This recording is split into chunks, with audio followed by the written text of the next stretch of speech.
Hello বন্ধুরা, কেমন আছেন? আশা করি সবাই ভালো আছেন। আজকের আমরা রওনা দিলাম এক বৃদ্ধা মাসিমার সঙ্গে দেখা করতে।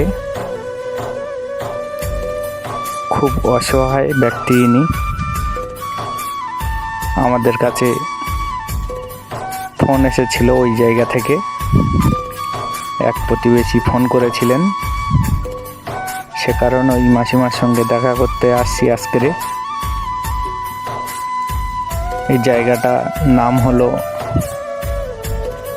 উত্তর 24 পরগনা জেলা চম্পাহাটিতে নড়িদানা গ্রামে এই মাসিমা বসবাস করেন। আমরা চলে এলাম সরাসরি সেই মাসিমার বাড়িতে। মাসিমা,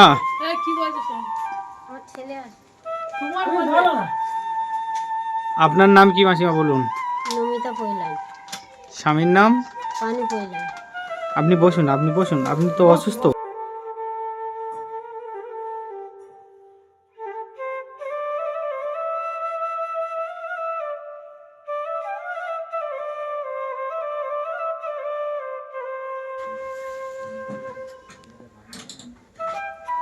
আপনার কি হয়েছিল মাসিমা?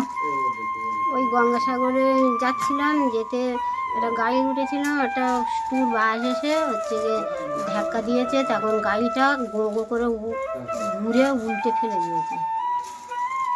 আপনি তখন আমি জ্ঞান ছিল না, জ্ঞান হাইরে ফেলে দিচ্ছি।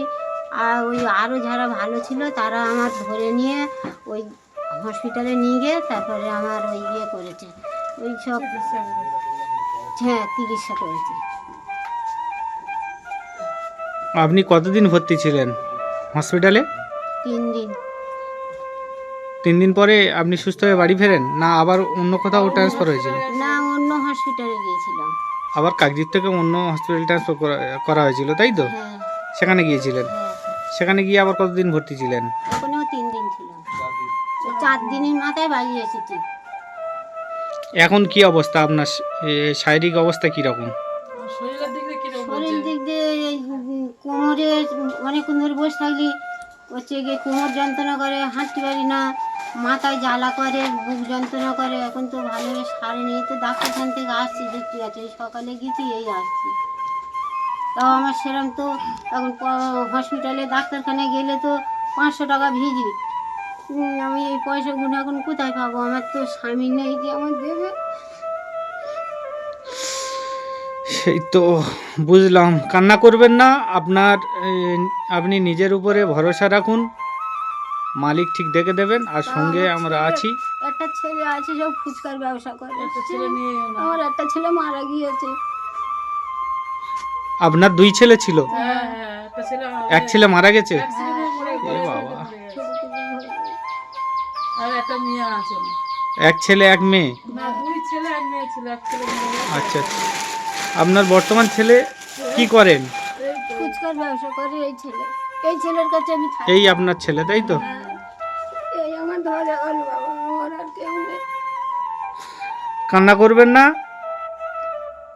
মালিকের উপর ভরসা রাখুন। আর আপনি অ্যাক্সিডেন্ট হয়েছেন, আপনি গরিব মানুষ, আমি দেখতে পাচ্ছি। আপনার ঘরবাড়ির অবস্থাও আমরা দেখছি, যাতে করে আপনার কোনো সুপারিশ করা যায় কি না, আমরা সহযোগিতা লাগতে পারি কি না, সেজন্যই আপনার কাছে এসেছি। অবশ্যই আমরা সহযোগিতা আপনার লাগবো, সেই চেষ্টা করতে এসেছি।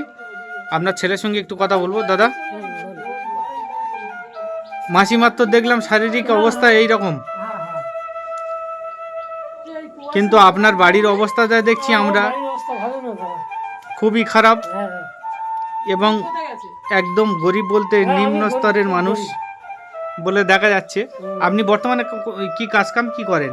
আমার এই ফুচকার ব্যবসা আছে, এই আমার চলে। এই পাড়ায় পাড়ায় ফুচকা বিক্রি করেন, তাই তো? মোড়ে মাথায় এইটা নিয়ে আমার 3-4টে পেট চলে। আপনার ছেলে বলে বা সন্তান কটা? আমার 2টো মেয়ে। আচ্ছা আচ্ছা, মাসিমা বসুন বসুন বসুন বসুন। 2টো মেয়ে। আপনার তো সংসার চালাতে খুবই অসুবিধা হয় মনে হচ্ছে। হ্যাঁ হ্যাঁ হ্যাঁ, খুব অসুবিধা। আপনি উপার্জন করেন কত টাকা এই ফুচকা বিক্রি করে ডেলি? ডেলি কত, কোন রকমে চলি। তবু ওই 200 টাকা। পার ডে 100-200 টাকার মতো ইনকাম হ্যাঁ, হ্যাঁ, উপার্জন। হ্যাঁ। এটা তো সংসার চালানো সম্ভব নয়। না না না। ঠিক আছে, আপনাদের পাশে যদি দাঁড়িয়ে আমরা কোনো সহযোগিতা করতে পারি সেটা আমরা দেখছি। আচ্ছা আর আপনার মাস একটু ট্রিটমেন্ট যাতে করা যায় সেটাও আপনি খেয়াল রাখবেন। হ্যাঁ। আর আমরা দেখছি আর্থিকভাবে কতটুকু সহযোগিতা করতে পারি মাসিমার, সেদিকেও আমরা দেখব। মাসিমা কান্না করবেন না, আসছি আপাতত। আর আপনি ভালো থাকবেন, সুস্থ থাকবেন এবং চলাফেরা কিছু সাহায্য করার চেষ্টা করবেন, লাঠিতে বা আপনার ওই কি বলে আমি হাঁটি। হাঁটেন তো, কিছু সাহায্য নিয়ে চলার চেষ্টা করবেন, ঠিক আছে? আপনার বয়স কত এখন? বেশি হয়ে গেছে। আমার রেশন কার্ডে দিয়ে সবে 60 হলো। ওর রেশন কার্ডে 60 হতে পারে, আপনার 65-র ঊর্ধ্বে বয়স আছে, দেখে বোঝা যাচ্ছে। ঠিক আছে দিদি, এনাদের অবস্থা কিরকম কন্ডিশন? এনাদের ব্যাপারে আপনি কতটুকু জানেন সেইটুকু বলুন। এনাদের আর্থিক অবস্থা কেমন? ওই মোটামুটি, খুব একটা ভালো নয়। দিন খাটে দিন খায় ওরা। একটা ছেলে ছিল মরে গেছে, আর এই একটা ছেলে আছে, মেয়েটা আছে, মেয়েটারও খুব একটা নেই এইসব। আপনি কি এনার প্রতিবেশী? না না, আমরা একটু পাশাপাশি বাড়ি। সেই প্রতিবেশী যা হ্যাঁ, পাশাপাশি। হ্যাঁ, এই আমি তো মেয়ে আচ্ছা। এখানকার, বউ নয়। আচ্ছা আচ্ছা আচ্ছা আমি এখানকার আচ্ছা, মেয়ে, আচ্ছা, কিন্তু আচ্ছা, পাশাপাশি তো এই জন্য বলছি। ঠিক আছে। প্রতিবেশী হিসাবে আপনাকে জিজ্ঞাসা করলাম এনারা কতটা অর্থহীন মানুষ কিনা সেটা জানার চেষ্টা করলাম, যাতে আমরা সহযোগিতা করতে পারি। হ্যাঁ হ্যাঁ, ওনার দুটো মেয়ে, ছেলেও নেই। আচ্ছা ঠিক আছে, এলাম মাসিমা, ভালো থাকবেন।